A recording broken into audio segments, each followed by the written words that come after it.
Hello and good morning to all joining us via Zoom and our Facebook live stream. Welcome to the Center for Enlightenment's exploration of the spiritual teachings, Jewels from Jane Elizabeth. Each Sunday will be a free-flowing adventure with teachings by Jane Elizabeth Hart, facilitated by certified Center for Enlightenment teachers. We'll be working from the self-study lessons found on our website at cfenlightenment.org. Today we proceed with the self-study lesson titled Meditation. Our topic is Why Meditate? Greg Brett will be the facilitator for this lesson. He is a certified teacher for the Center for Enlightenment and longtime student of Jane Hart, studying with her for over 30 years. Jane is the author of Spiritual Power Tools, Support for Your Soul, master teacher and founder of the Center for Enlightenment. Today's course will be live streamed via Facebook.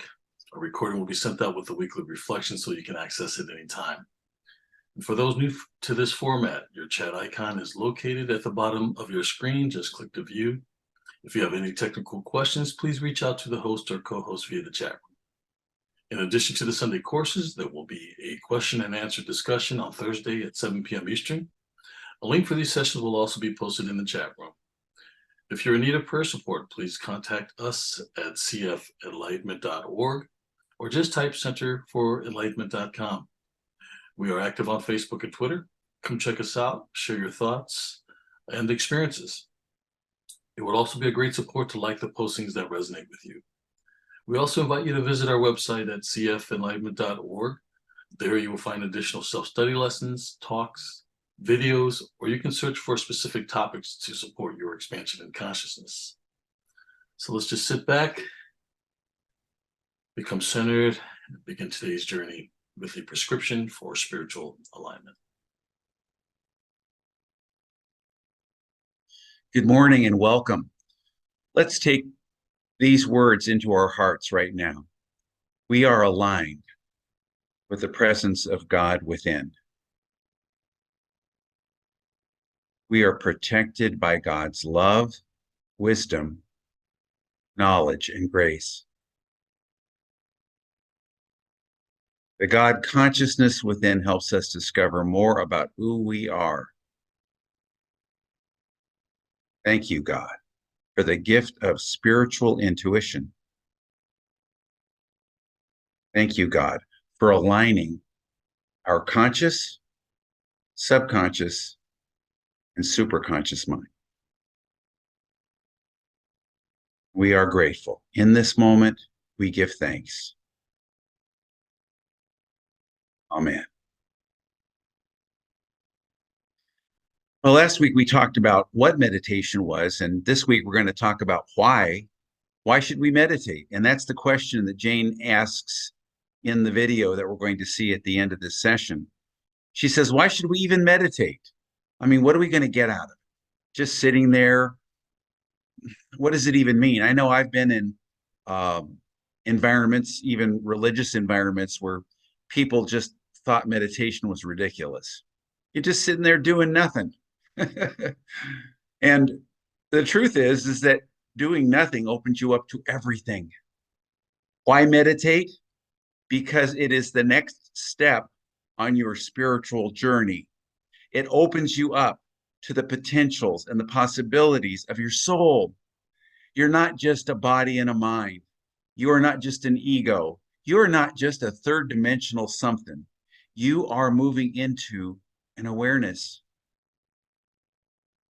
And that awareness is your fourth dimensional self. That awareness is your soul. And meditation is the most effective way to open up your beingness to the truth of who you are.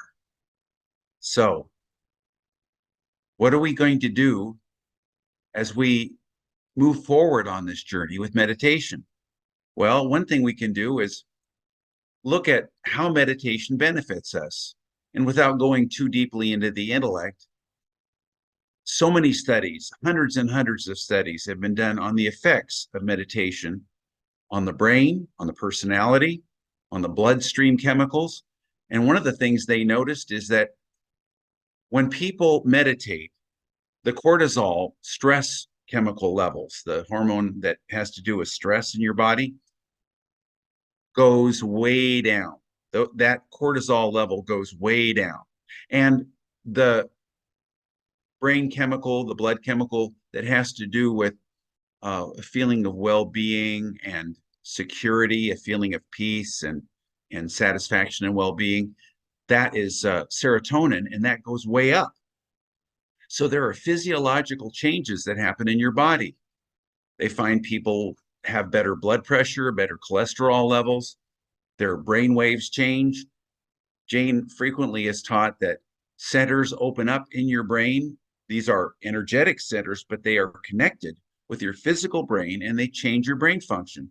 But even your physical brain itself changes. They found that when they taught people meditation or had people practice meditation over not that long of a period of time, just a matter of months, their brain would actually grow in certain areas. The frontal lobe, the prefrontal cortex, they call it, which is where the higher thinking takes place, gets thicker. In other words, you have to have more of that part of your brain in order to process this experience that you're having with meditation.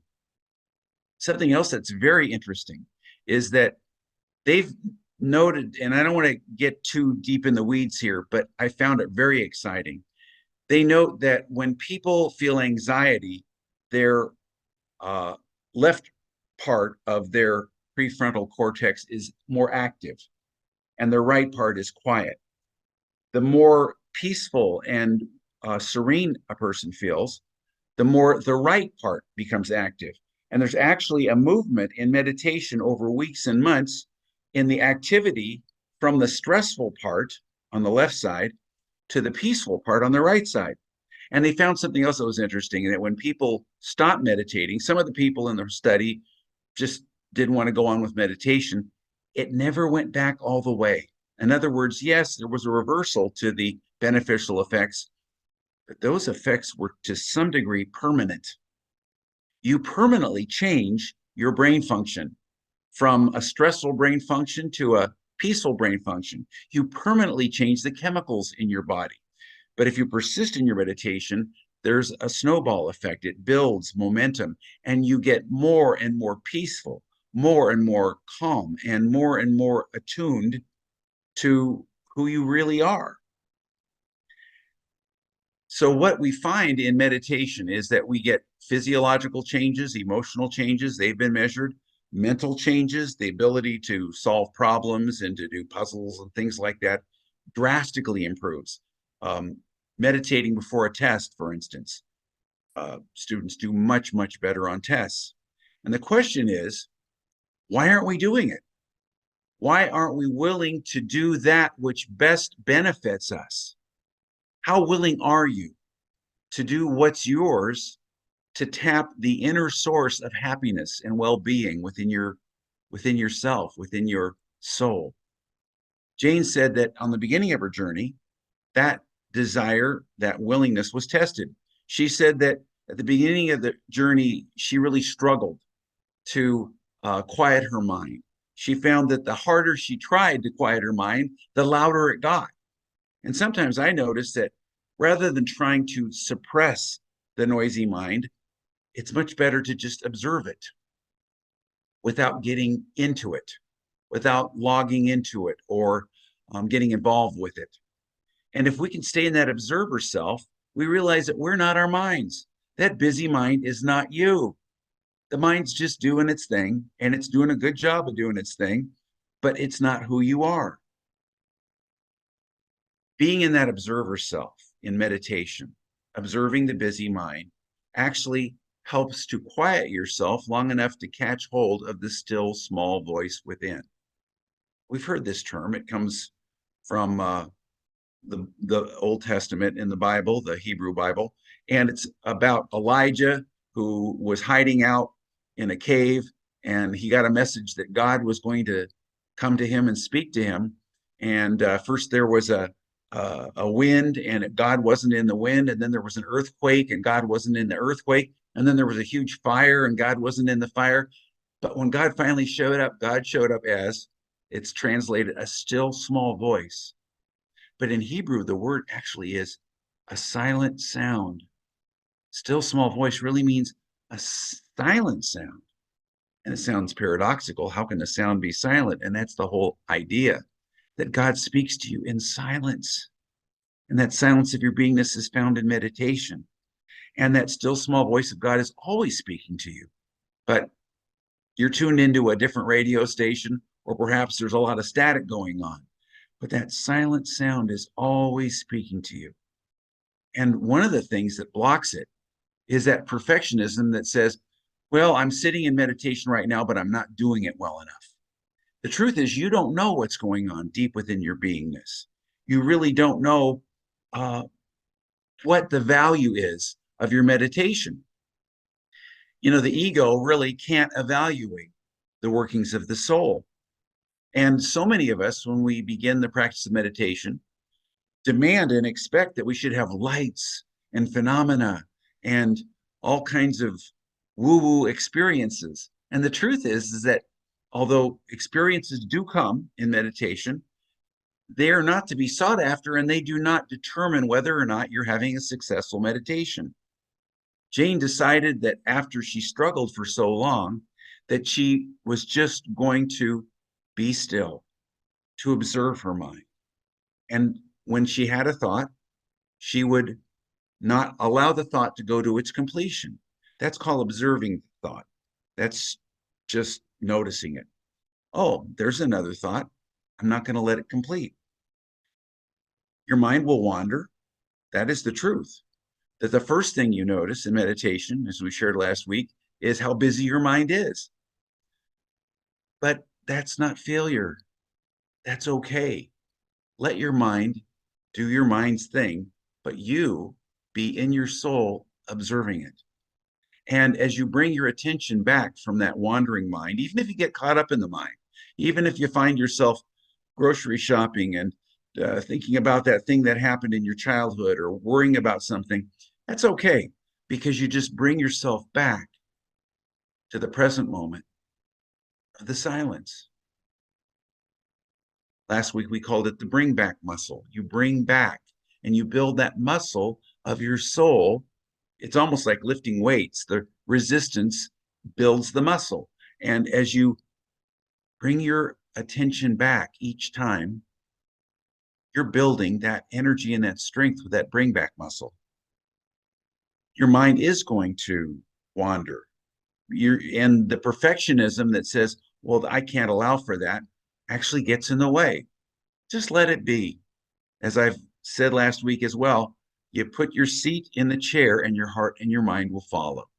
And don't judge it. You have absolutely no idea the value of whatever's going on. But the truth is that by sitting, you're opening up your line, your connection with that God self in you, that truth of you. And the discipline that you exercise also builds tremendous spiritual strength. And you start to notice, even if your mind is busy the entire time in meditation, you notice that something is starting to happen with you. For me, it was less about having lights and experiences and flashy things than it was that I noticed that I felt differently when I didn't meditate.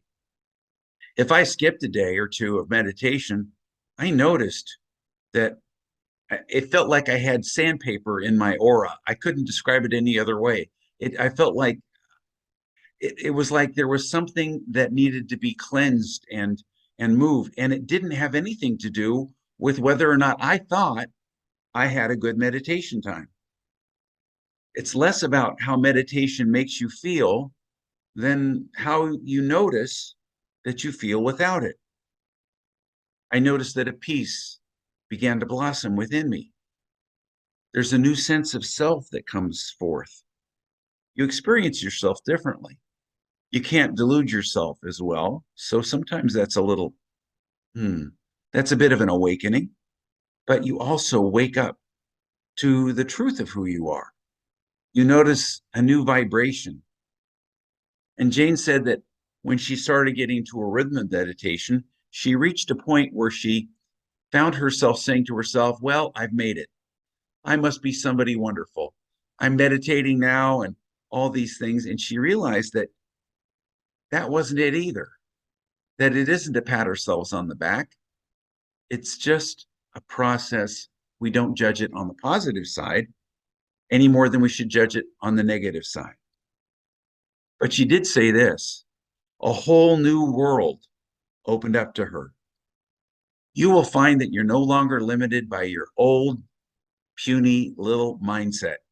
That mindset that's so limited, takes everything personally, and thinks so guiltily about the past, or so angrily and resentfully, or worries about the future, or tries to manipulate things. That part of you, you're leaving that part of you. That part of you is in the past. And instead, you're opening up to the entire knowledge of the universe that's pouring into you in the now moment.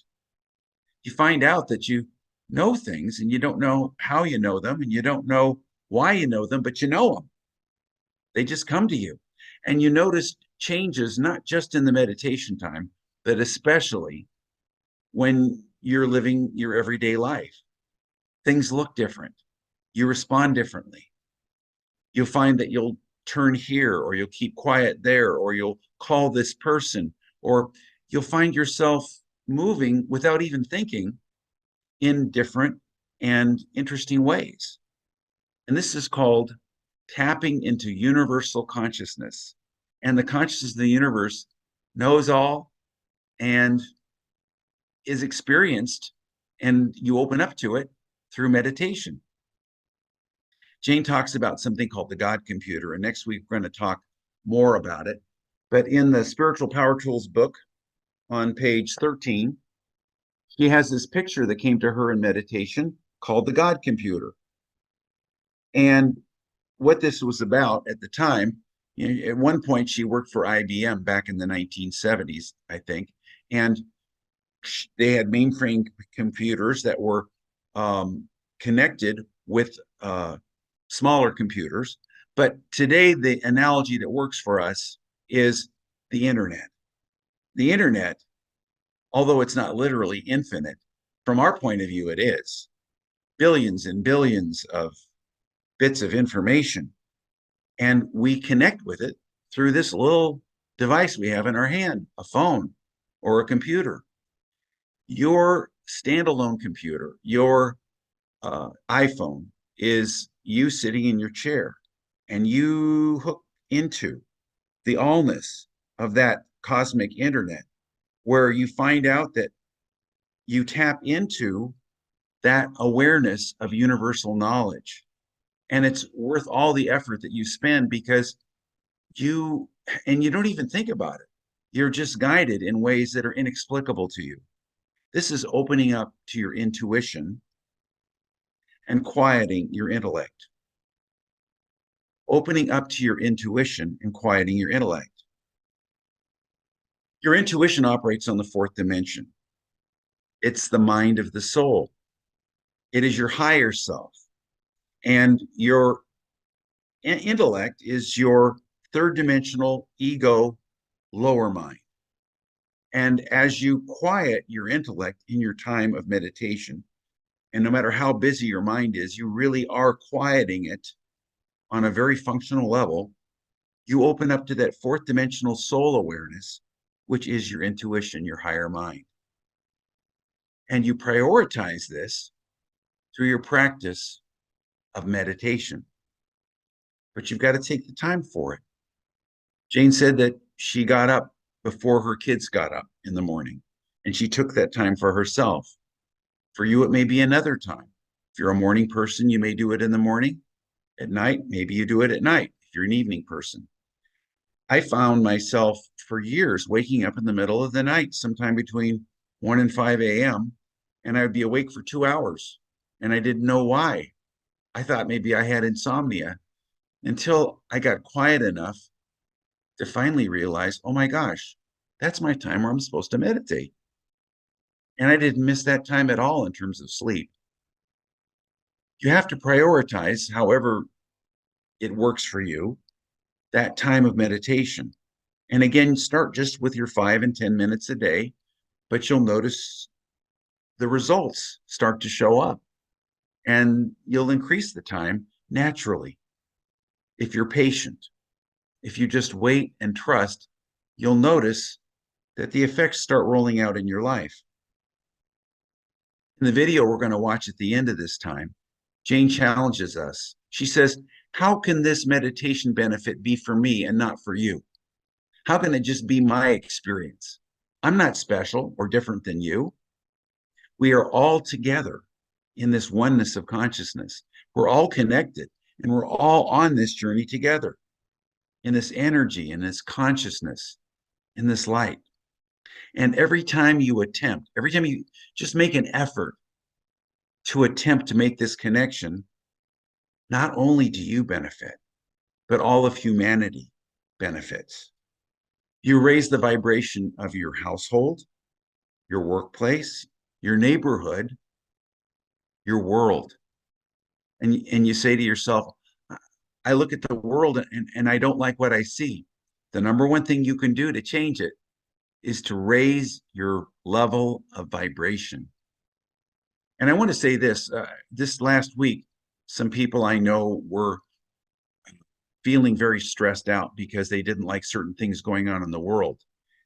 And I shared with them, go back 2,000 years ago to the time of the Sermon on the Mount. They had not one, but two sociopathic dictators, and their religious culture was run basically like the mafia. It was very corrupt. And a quarter of the people were enslaved, and on and on and on. And yet the spiritual awakening was starting to take place in the lives and the minds and hearts of those people. And here we are complaining about situations which, yes, they are serious, but we've got it pretty good. This morning, I didn't see that you were worried about any wolves at your door or any terrible things going on. You are in a situation where you're given a wonderful opportunity to move your consciousness. And as you move, all of humanity moves. As you connect with this power and it connects with you, you notice something happening when you connect with this energy field. In your own life, the ups and downs start to get evened out and balanced out. You start flowing with the energy of the universe. You find yourself in the right place at the right time, and that vibration moves out into the world and makes a change that's much more profound than any political or social action that you could take. Not to say you shouldn't do those things, but this inner action has far more effect.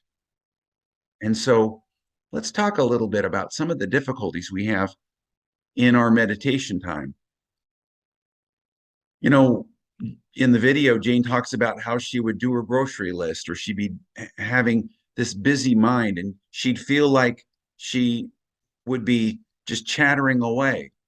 At other times, you might feel like nothing's happening. You're just sitting there. But don't feel frustrated when nothing seems to happen during your meditation time, or when too much seems to be going on during your meditation time. It's normal for your mind to race from thought to thought. It's normal for you to be in a state of, gee, I wonder what's going on right now. Just gently bring yourself back to your meditation. Perhaps you're using a mantra, or there's music in the background, or you're noticing and watching your breathing. Whatever it is, just bring yourself back to that. Don't waste time criticizing yourself or judging yourself or getting angry with yourself. Stilling the mind, which really means observing the mind as it does its antics, is a challenge for everyone. You might notice that you begin to meditate, but there's nothing much going on. And these times of lull in our meditation, these times where it doesn't seem to be anything going on, is normal. Deep within our beingness, our consciousness is changing bit by bit and step by step. You might not have grand revelations. In fact, don't look for grand revelations. If they come to you, fine. But that's not what it's about. You'll be aware that the effects will roll out in your everyday life. Start to notice that sudden ideas will pop into your awareness while you're driving the car or taking a shower or doing the dishes. Your soul can tell tell you messages or send you messages anytime if you work to make that connection every day. And you'll start to notice that you might say something that you normally would not. You stand outside your awareness and say, gee, who's talking here? I didn't really think that went up. It's very common to experience the benefits of meditation at other random times. So pay attention to any hunches that come up. You might have just an urge to do something or not do something, and you'll notice that this is your soul talking to you by the means of intuition. And if you don't feel anything happening during meditation, you can know that there is something going on. It's happening so deeply, on such a deep level, that you just aren't aware of it. Meditation is giving you an opportunity to move out of your everyday realm of experience. And when that happens, you'll notice that things get quiet and it may seem to be empty. That experience is very normal as well. It's as if you're standing on a mountaintop and you can see all the roads that are leading up the mountain. But in that quietude on the mountaintop, you don't really notice that going on until you get quiet enough, and gradually, the fog clears, the clouds lift, and you begin to notice that which is going on underneath you. You start to see that perhaps there's something coming up in the future that you need to be prepared for. Or you may not feel anything during your time of meditation, but you're driving your car and you just say, I should stop at this store. And you go in and there's something that you've been looking for. You may avoid an accident. Your intuition will guide you in very subtle ways. And the order of events get changed in your life to avoid problems and to take advantage of opportunities to your soul, not so much to your ego.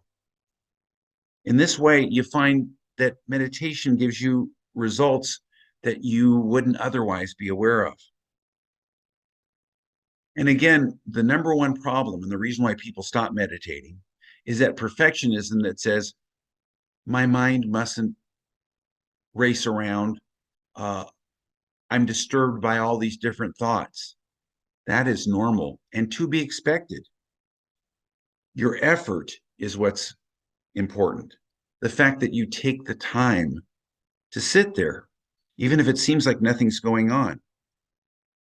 And if you find yourself doing your grocery list or thinking about the tasks of the day, have a recording device. Your phone also has a recorder in it, and just record it to get it out of the way so that you can go back to your meditation. You also will find that sometimes guidance will come to you. I always have something near me, a recording device, so that I can note any kind of guidance that comes up, or if something comes up that I'm mulling around and I got to remember to do that, thus and such, you go on some kind of chore or something like that, it comes up and I can just lay it down, put it on the recording, and then move back into my time of meditation. The important thing is that we say to our inner self, our God self, you are the most important part of me. This is more important to me than anything else. On a spiritual level, you are building a bridge or a line of communication between you and that God self. And you're connecting, Jane calls it your spiritual phone service. And your daily meditation is the way you pay your phone bill so that your line can be open. That's just one way of looking at it.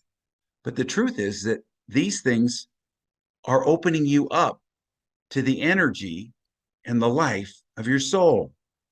It's recalibrating your body and making very specific physiological and psychological changes in you.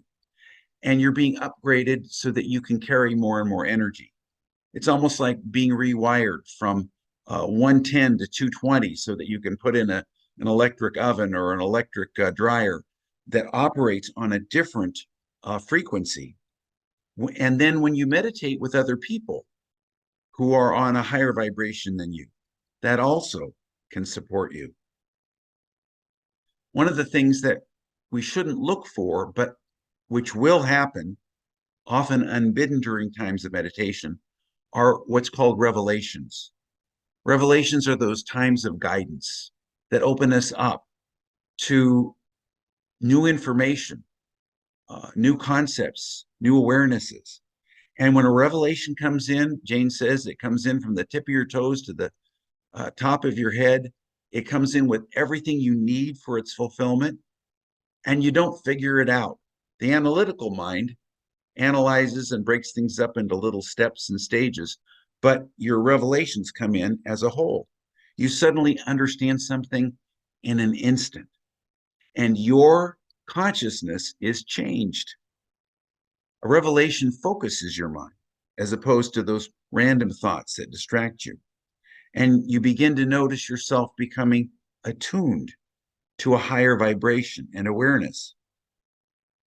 And sometimes the revelations can come when you're not meditating, but it's because and it's as a result of the fact that you've been meditating.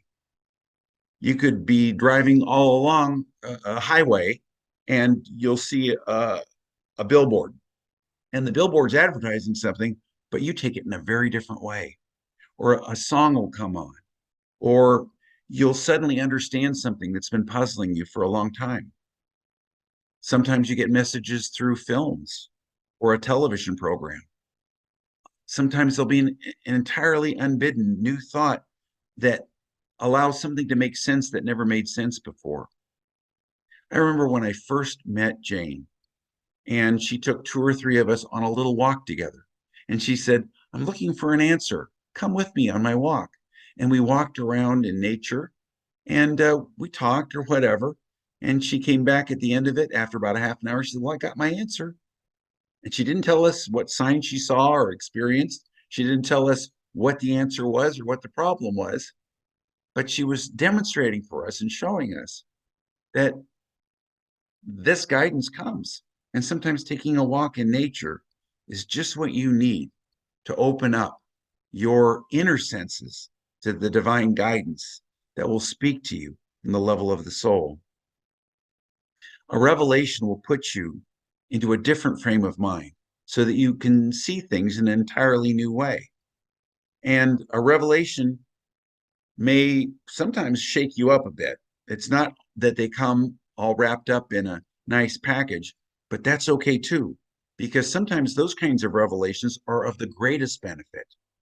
Deep down, as you work through your feelings, you will experience a deeper level of safety, a deeper level of security. And when you take action, even if other people disagree, you'll have that rock solid sense of awareness that you are doing exactly what you need to do.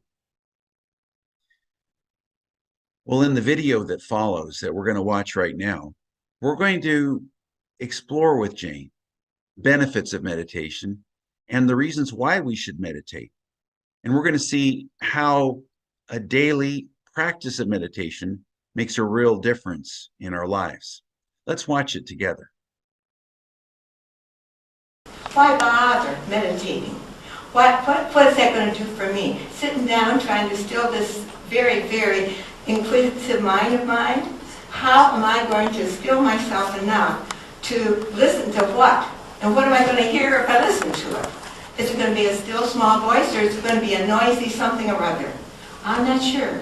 But I do know one thing. I'm willing to do that which is mine to do in order to tap the inner sources of my beingness. Now, you're hearing somebody speak 40 years later, but at the beginning of the trip, it was kind of one of these things. I tried it and it wasn't working. And my head was going louder than anything else. And the more I tried to meditate, the louder it got. And I finally had to say, I have to control my mind. I have to control my mind. And how to control your mind? That became the big issue within me. How do I silence myself long enough to listen to whatever I'm supposed to be listening to? If God's going to speak to me, I'm so busy in my head, He's never going to get through this constant bickering and talking to myself and putting myself down or saying I'm not doing it well enough, or maybe if I did it this way, or maybe if I sat with my legs crossed, and maybe if I breathed. What is it that I have to do? Guess what I have to do? Nothing. Not a thing, except sit and just try my very best to be still. And so I found some little tools that I could use. And one of them was just to, every time a thought would come, I would let it get just so far and wouldn't take it to the end. And when I say a thought, I was planning my groceries while I was meditating. I was figuring out what I was going to wear to the PTA meeting, or what I was going to fix for breakfast or dinner for my children. I was doing all this fun stuff in my head when I was trying to meditate. Now, God's not going to get through to me at all, because I'm fixing dinner for tomorrow, you know? And so I had to stop back and say, no, I am not listening to that. And I had to put my foot down, consciously put my foot down to all the noise that was going on. And it took a while, but it's worth the while, because eventually it got quieter and quieter. And I started to feel strange when I wasn't listening to something, mostly me. I started to feel strange because things were getting quieter. Things were getting eerie. I didn't have a thought for a whole minute and a half. I'm thinking, a minute and a half? Uh-oh. Then, pretty soon, I realized that something was happening to me. Something strange and beautiful. That I was beginning, even though I was so noisy, I still was beginning to feel a vibration, a lifting up, a new sense of myself I had never sensed before. And that was very exciting. And guess what? I thought I'd made it. I thought, oh, buddy, I've made it. I must be somebody wonderful, because I can do this, and I'm so good. And I was so proud of myself. I thought, well, I don't have to meditate anymore. I've got it down pat. Well, guess what? It didn't work that way. And after a few days of thinking I was wonderful, I had to go back to the beginning and start all over again. Because the journey is being able to control it not once, but forever. You see, once you master meditation, and you're still enough to listen to that still small voice inside of you, which is God speaking to you within you, what happens is a whole new world opens up to you. You are no longer limited to this little mindset of your own, but you have the knowledge of the universe pouring in and through you. That's what meditation is all about. Tapping onto that wonderful, wonderful universal consciousness, God computer. So this is how I got God computer. This is what I did. I started to think about it and thinking about, okay, if I'm sitting here meditating and I'm tapping into the universal mind of God, wow, it's worth shutting myself up for. It's worth it. If I can tap that, it's worth the time I spend trying to be still. So I began to tap that universal consciousness up there, and then I got into my intuition. My intuition started moving. I started to understand things. My intellect started being quieted down, and my intuitive nature started coming in. And through that process, and it is a process that happens, I became more intuitive, able to intuit things more than think things through. Because our logical mind wants to pick things up and think things through. But our intuitive mind sees things broader. So once you get through your meditations, at the same time, your intuition starts opening up and you start to tap into the knowledge of the universe. Much more interesting than the knowledge of the everyday world. It got to be so fascinating and interesting to me. I loved to start my meditation. And I began my meditations at the beginning in 1967, I believe. And I had 4 children, and I had to get up at 5 in the morning and meditate. And because I had to have the time of quiet And I did that for a long time before I started to hear the still small voice within me. It took a while. It didn't happen overnight.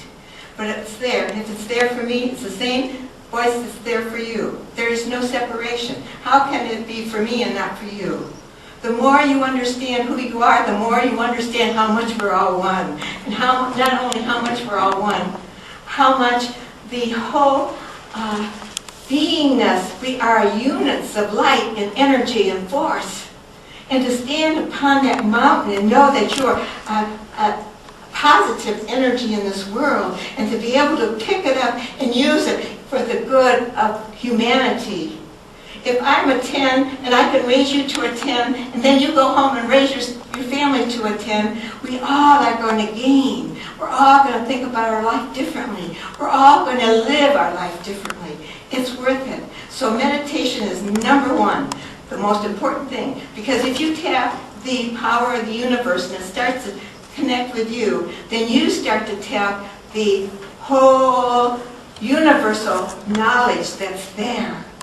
So the things I'm going to be talking to you later on today is about the knowledge of the universe and what can happen when you tap that magnificent energy field that's right here in this room. It's just being able to tap it.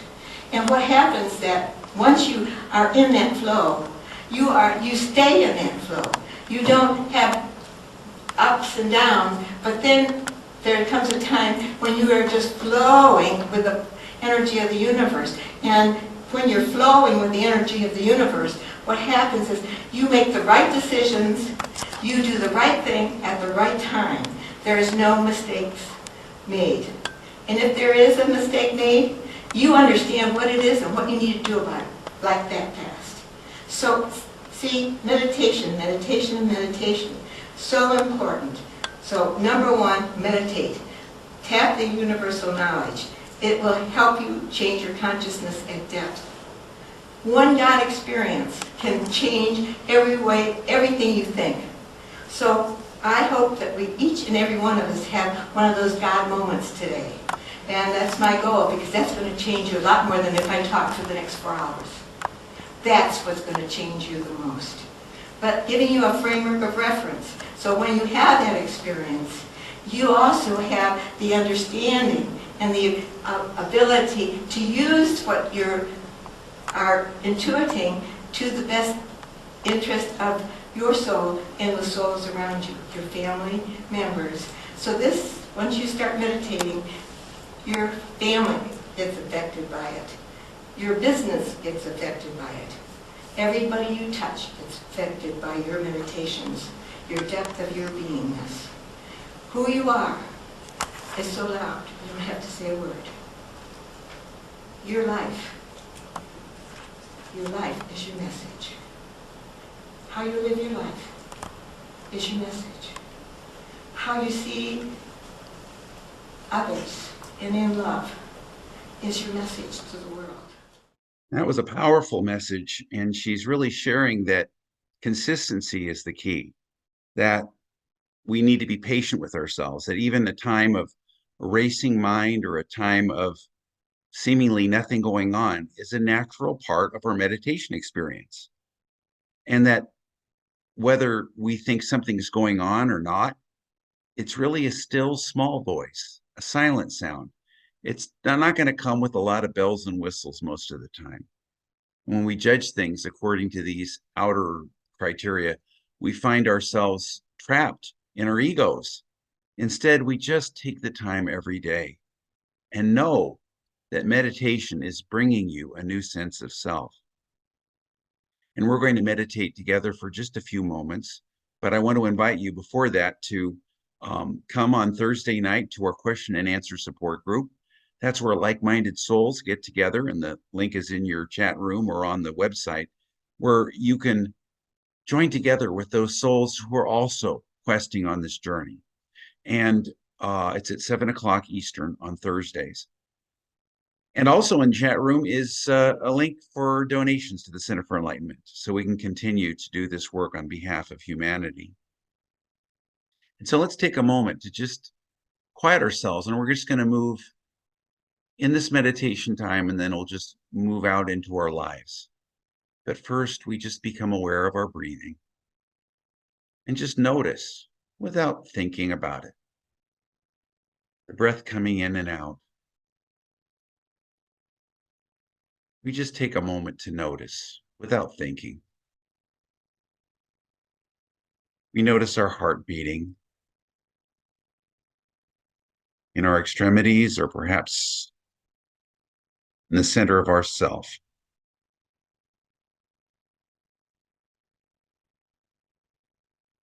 And we notice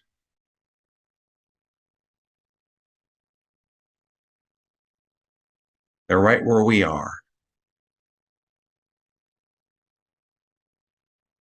we feel the subtle vibration, the silent sense of life and awareness.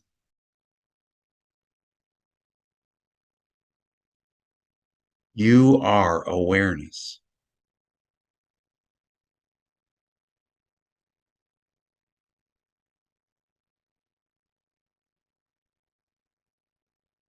You are the silent self beyond thought.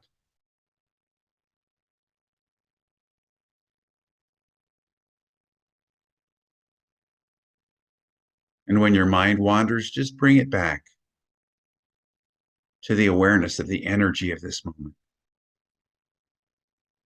Perhaps your breath or your heartbeat.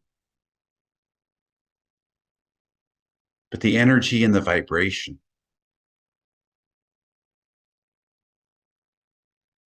of the truth of your being in the silence.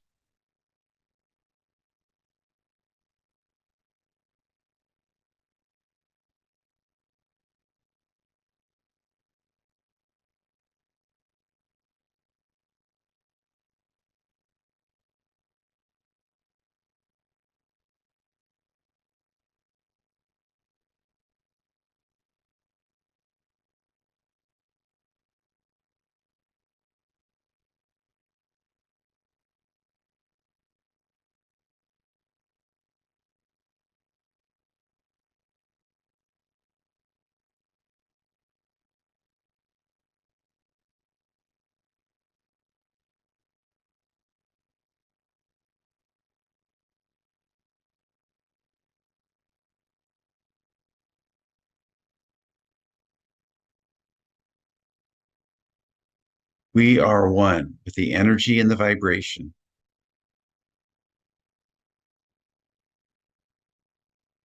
the silence and the life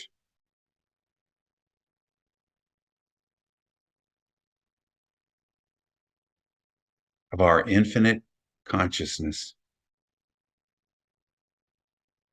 our infinite heart.